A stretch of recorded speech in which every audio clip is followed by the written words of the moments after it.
All right, welcome back, aspirants, to today's Explainer. Think of me as your personal elite civil services mentor today. We're going to dive right in and decode today's edition of the Assam Tribune from May 31st, 2026. We are taking the absolute chaos of the daily news and mapping it directly to your general studies syllabus. So, if you're serious about cracking the APSC, you're in exactly the right place. Let's get to work. Now, you might be wondering, how do you actually read a newspaper like a topper? We all know the biggest pain point is trying to extract those high-yield, exam-relevant facts from just a massive sea of daily noise. Honestly, it can be incredibly overwhelming. But don't worry, because that's exactly what we're doing here. We're going to filter and synthesize all these hardcore facts for you, essentially turning the raw news into direct, usable syllabus points. So here's our syllabus roadmap for today. We'll be covering global relations and heritage, then geography and environmental policies, followed by governance and tribal welfare, and wrapping up with economic trends and CSR. Starting off with Section 1, Global Relations and Heritage. Okay, get your General Studies Paper 2 notes ready. We are tracking some ongoing, highly ambitious talks between India and the Eurasian Economic Union, or EAU. According to Russia's economic development minister, both sides are actively discussing a limited and temporary free trade arrangement focused on selected product groups. Make no mistake, this is a massive development for India's broader trade strategy. Now, prelims alert! You absolutely need to memorize the 5 member states of this 2015 economic bloc. They are Russia, Belarus, Kazakhstan, Kyrgyzstan, and Armenia. Just to put this into perspective, bilateral trade turnover between India and this bloc hit $69 billion in 2024. So this bloc is absolutely crucial for India's economic expansion into Eurasia. Moving on to a really brilliant critical thinking exercise for international relations. We're looking objectively at 2 very different claims regarding the India-Pakistan ceasefire.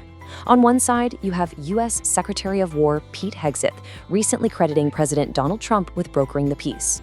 On the flip side, India's official unwavering stance is that this is a strict bilateral understanding, completely rejecting any claims of third-party mediation. As an aspirant, it's vital that you understand both the international narrative and India's sovereign position here, objectively and without taking sides. Rounding out our international relations segment is a truly beautiful piece of cultural diplomacy. The Assam governor is currently leading an Indian delegation carrying the holy relics of Lord Buddha's principal disciples, Arhat Sariputra and Arhat Maudgalyana. They're taking them from the Sanchi Stupa all the way to Mongolia. This whole initiative, driven by the Ministry of Culture, is specifically designed to deepen centuries-old civilizational and spiritual connections with Mongolia, a nation often seen as India's spiritual neighbor. All right, let's shift gears to Section 2, Geography and Environmental Policies. For your GS Paper 1 and 3 notes, the India Meteorological Department just dropped an updated forecast, and frankly, it's a sobering one. Aside from a few isolated pockets in Arunachal Pradesh and central or northern Assam, the vast majority of the Northeast is looking at a concerning rainfall deficit for the upcoming southwest monsoon season. And the absolutely crucial point to remember here is the number 6.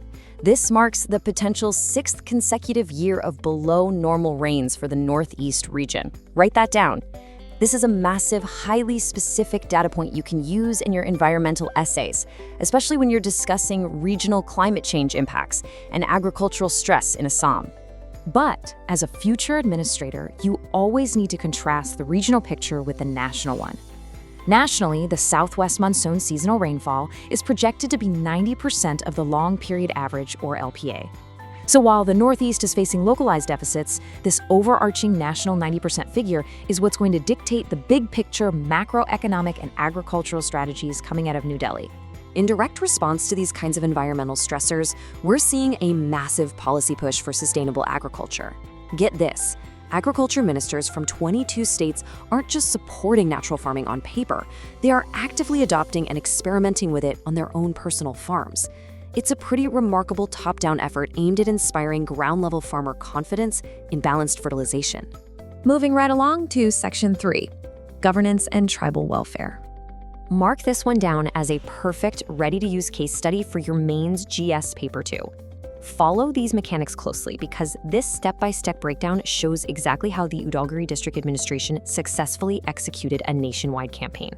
They didn't just sit in an office holding meetings. They did active outreach via 81 Adi Seva Kendras. They facilitated direct public engagement through Johnson Wise, and they ensured actual on-the-spot delivery of public services. This right here is administrative efficiency in action. The engine driving all this efficiency is the campaign, Jan Bhagidari, Sabse Dur, Sabse Pehle. That is the overarching motto of this Ministry of Tribal Affairs initiative. Listen, if you get a question on inclusive governance or tribal welfare, explicitly quoting this motto and explaining its goal, which is service saturation and speedy grievance redressal for the most remote communities, that will immediately elevate your answer. But we all know policy needs proof, right? Consider this real-world impact. During this campaign, an orphaned Class X girl who was seeking higher education was identified through the Child Helpline 1098. Because all these departments were working together under one roof, the District Child Protection Office was able to immediately intervene and place the matter before the Child Welfare Committee. Use this specific anecdote in your exam to prove how interdepartmental coordination actually results in inclusive, life-changing governance. And finally, Section 4, Economic Trends and Corporate Social Responsibility. For your GS Paper 3 concepts, I want you to notice this proactive government measure. The center has stepped in to exempt all customs duties on cotton imports for a 5-month period, stretching until October 30, 2026. This isn't random. It's a highly targeted intervention designed to stabilize the Indian textile industry during the traditional cotton off-season. The direct cause and effect here is crystal clear. By removing that customs duty, the immediate impact is significantly lowered input costs for manufacturers. And by focusing this relief squarely on MSMEs, the ultimate long-term impact is a massive boost in the global competitiveness of Indian textiles. This strategic move is exactly what helps our exporters leverage those emerging free trade agreements to aim for that ambitious $100 billion export target. Shifting slightly to corporate governance, the Ministry of Corporate Affairs has opened up a brand new, highly transparent avenue for funding. They've just amended the corporate social responsibility norms, allowing companies to invest up to 10% of their mandatory CSR funds into specific new financial instruments. And here is the exact instrument they're talking about. Look, memorize this definition right now. It is a highly probable prelims economics term. Zero coupon, zero principal instruments. These are issued by not-for-profit organizations on the social stock exchange. It's brilliant because it completely bridges traditional financial markets with modern social enterprise, creating a highly credible, regulated mode of funding. To tie our whole economic section together, we have to look at the latest Finance Ministry's monthly economic review. The defining phrase for our macro view right now is cautious resilience. Our domestic fundamentals remain intact, and our labor markets are stable, which is great. However, we have to remain incredibly cautious because of external shocks, specifically elevated crude oil prices and tightening financial conditions due to the ongoing conflicts in West Asia. And that brings us to the end of our analysis for today. But honestly, it's just the beginning of your real work. I want to leave you with this provocative mock mains question. Considering global economic headwinds and the forecast of a below-normal monsoon, how can Assam leverage grassroots initiatives like Jan Bhagidari to ensure inclusive economic resilience? I want you to synthesize everything you've just mastered today, from macroeconomics all the way down to local tribal welfare, into a cohesive administrative strategy. Start thinking like the administrator you are going to be. Thanks so much for joining me on this explainer, and as always, keep studying smart.